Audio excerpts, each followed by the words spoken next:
It is always now. However much you feel you may need to plan for the future, to anticipate it, to mitigate risks, the reality of your life is now. And I think this is a liberating truth about the nature of the human mind. In fact, I think there's probably nothing more important to understand than that if you want to be happy in this world. The past is a memory. It's a thought arising in the present. The future is merely anticipated. It is another thought arising now. And we spend most of our lives forgetting this truth, repudiating it, fleeing it, overlooking it. And the horror is that we succeed. You have a tendency to look back, for whatever reason, you have a tendency to look back at the way things used to be. The problem is that when you're looking back, when you're constantly doing this, you're looking back, you have no energy to be available for the moment. Every moment comes with its yin and yang. Every moment comes with its light and dark. Every moment comes with its good and evil. The idea is to be fully present in the moment so that you can experience it all in its rawness, in its intensity, in its purpose.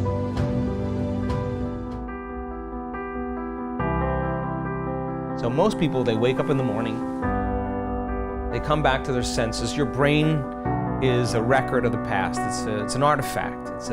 It's a circuits of everything you've learned and experienced to this moment. So people wake up in the morning and they think about their problems. Those problems are connected to certain people, certain things at certain times and places. The moment they start thinking about the problems, they're turning on the circuits from the past, their memories. All those memories are connected to emotions because emotions are the end product of past experiences. So that problem has the feeling of disgust, frustration, anger, judgment, hatred. And if how you think and how you feel creates your state of being, and thoughts are the language of the brain and feelings are the language of the body, that person's entire state of being is in the familiar past. And when you're in the familiar past, you crave the predictable future. Now, even when we think we're in the present moment, we're in very subtle ways always looking over its shoulder, anticipating what's coming next. We're always solving a problem. And it's possible to simply drop your problem, if only for a moment, and enjoy whatever is true of your life in the present. We manage to never really connect with the present moment and find fulfillment there because we are continually hoping to become happy in the future. And the future never arrives. Okay, what we truly have is this moment.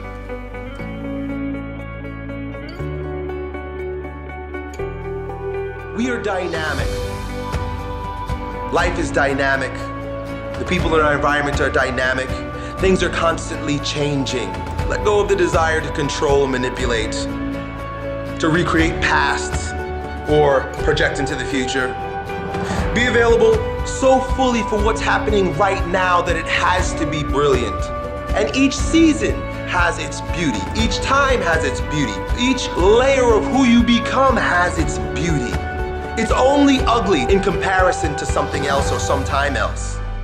When I talk about being present, I'm saying that once you fall into the generous present moment, according to the quantum model of reality, all possibilities exist in the eternal now. And now you're sitting there, the body's looking to judge, and then all of a sudden you get images in your brain of your ex or your coworker or whatever. And all of a sudden you realize that that emotion is connected to them. You settle the body back down into the present moment, and you lower the volume to that emotion. And when you do that, you take your attention off that person or thing, and now you're breaking your energetic bond with everyone and everything in your life. Now you're calling energy back to you. Now that is available energy to heal. That's available energy for you to design a new destiny. And when that energy comes back, it's chaotic energy. When a person's going through this disturbance internally, and yet they're working with their body, and there'll come a moment, the body's the animal, just like training an animal. Sooner or later, it's going to surrender to the mind, and when it does, the liberation of energy. And now the person doesn't want to think about the predictable future, the familiar past, doesn't want to get up and open their eyes, doesn't want to go to the bathroom or eat anything. They're so happy in the present moment that they freed themselves from the chains of their own personal limitations. The side effect of that is called joy.